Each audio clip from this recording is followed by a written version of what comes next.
This is Democracy Now!, democracynow.org, the War and Peace Report. I'm Amy Goodman as we turn to Egypt, where voters headed to the polls Saturday in a referendum on a controversial draft constitution. We turn right now to Sharif Abdel Kouddous.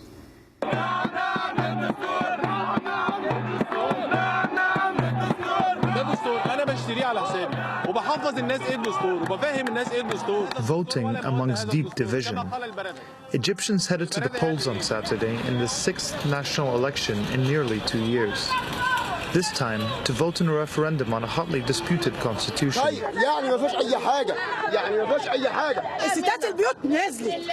that comes at a time of severe political crisis. The country is reeling from 3 weeks of turmoil, mass street protests and fatal clashes. Amidst the vote, the growing polarization and mistrust is evident. Today we say no to the Constitution because we do not want this Constitution to be made with the blood of the people. I hope they don't rig the vote. Say yes to the Constitution, yes to dignity, yes to building institutions, yes to building the nation. President Morsi and his group, the Muslim Brotherhood, pushed hard for the December 15th referendum, insisting on moving ahead despite fierce objections by the opposition and mass protests that brought tens of thousands into the streets in some of the largest demonstrations since the revolution began. A controversial decree that gave the president near absolute power ignited the turmoil, and the Constituent Assembly's vote to pass the draft constitution despite the withdrawal of nearly all of the body's non-Islamist members added fuel to the fire.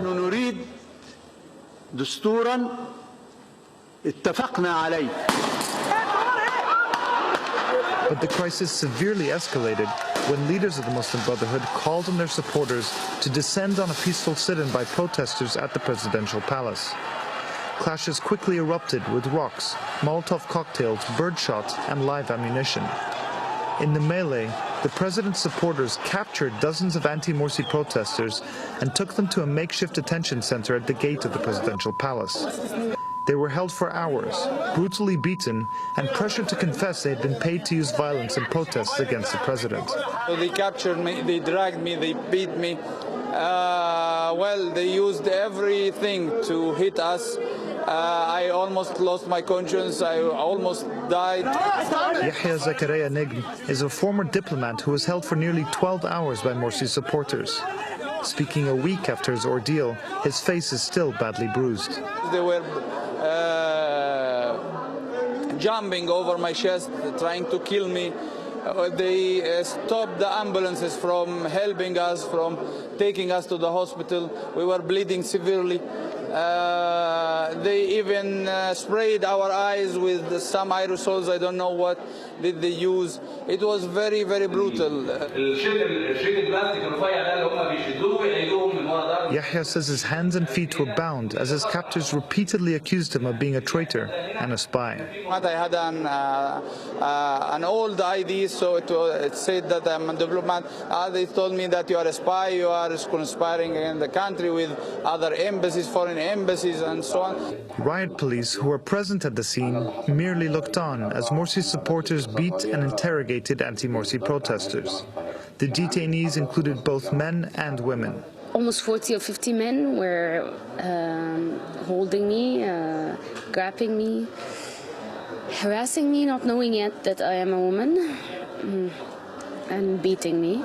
They later took the helmet off and then discovered I am a woman, and then a different kind of harassment started. Ala Shahba is a longtime activist and a member of the Socialist Popular Alliance Party. For years, she had protested against the Mubarak regime for its crackdowns on the Muslim Brotherhood. So I prefer to be beaten by the police than to be beaten up by the people I once demonstrated and stood by their side in many other causes where I did believe in the right to demonstrate, in the right not to be tortured, in the right not to be detained. Like other protesters, Ala says she was interrogated for hours by members of the Brotherhood and other Islamist groups. Questions that had to do with whether I'm a Christian or not, how much have I been paid to come and do that, how many did I kill from their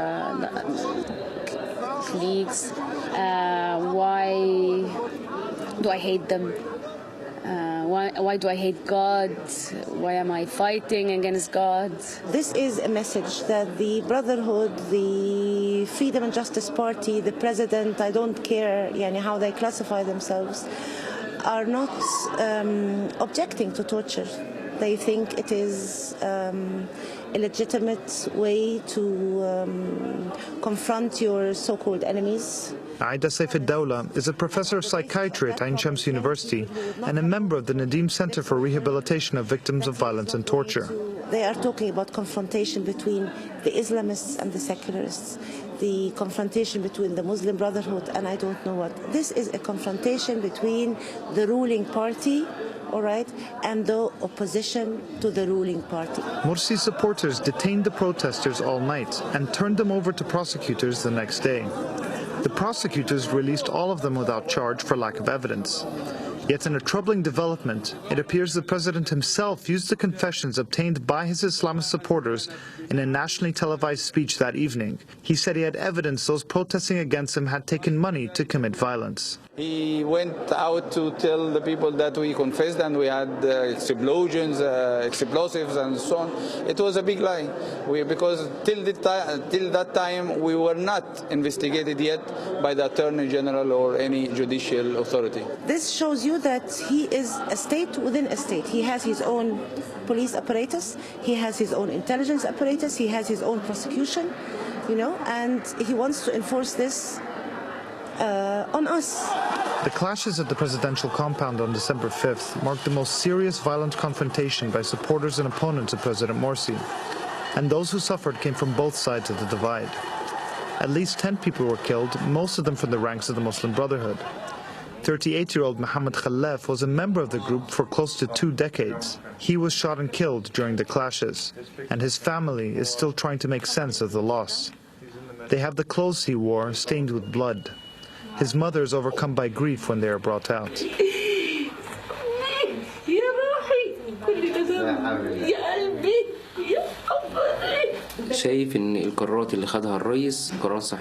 His brother Ahmed says Mohammed went to the presidential palace straight from work after he heard there was a march to support the president.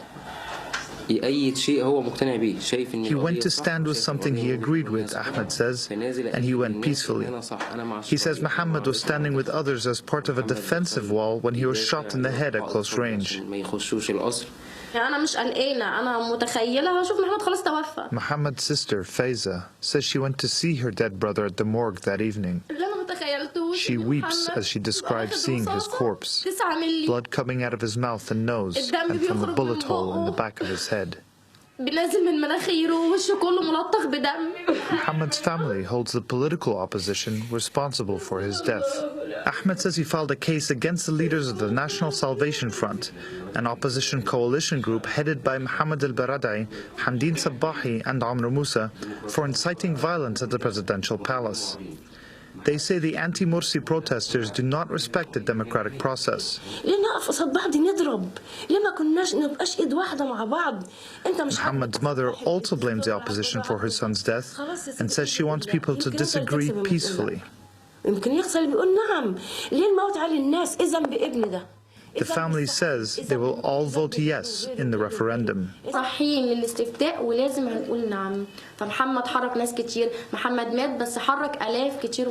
Both sides in the clashes have mourned the dead.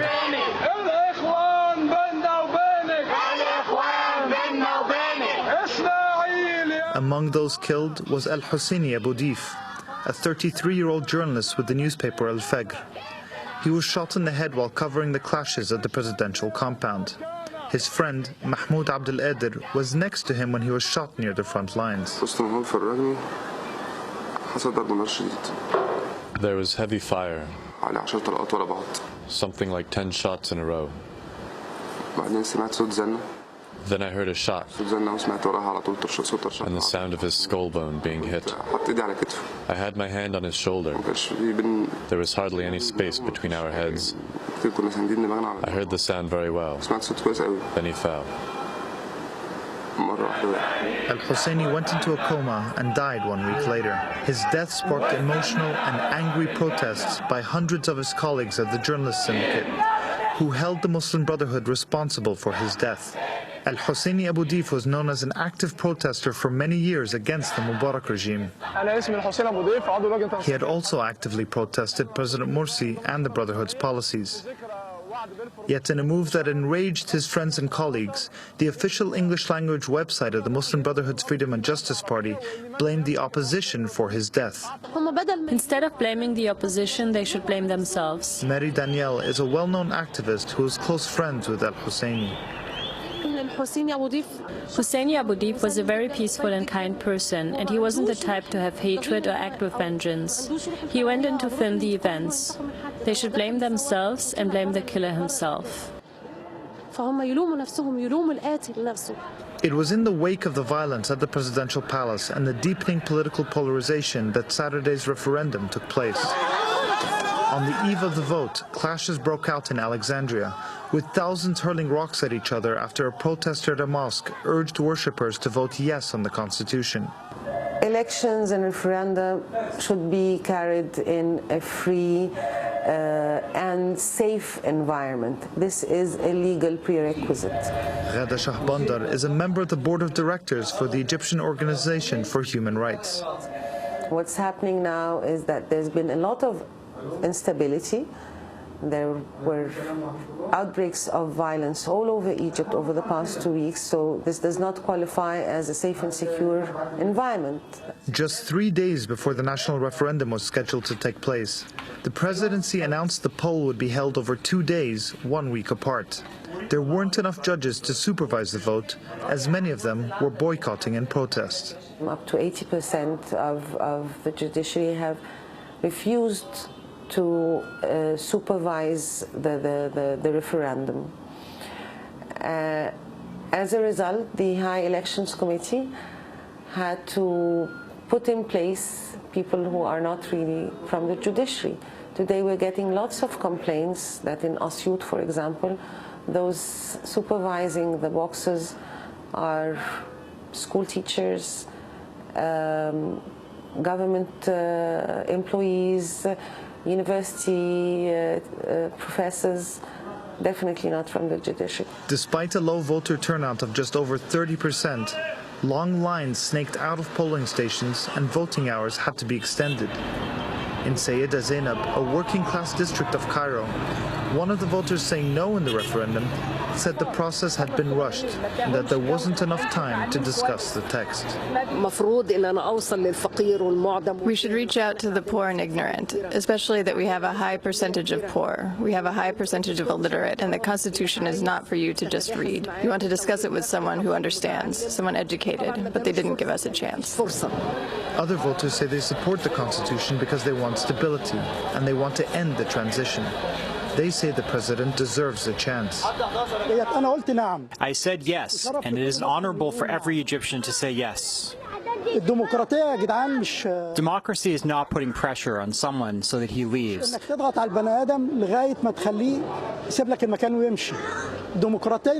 Democracy means you give a chance, and there's a ballot box every 4 years, according to the laws. If someone wants to give their opinion, they can put it into the ballot box. Many of the voters today see this referendum as one not just on the Constitution, but on President Morsi and the Muslim Brotherhood. After 5 months in office, this is the biggest test for the president and his group. Several miles to the north lies Shubra, a neighborhood that is home to the largest concentration of Copts, Egypt's Christian minority. Numerous voters there expressed concerns with the draft constitution. This constitution doesn't fulfill the desires of all the people, of all groups. The church refused, civil parties refused, seculars refused. How can we say yes to something that not all people agree on? Yet other voters say they see little alternative.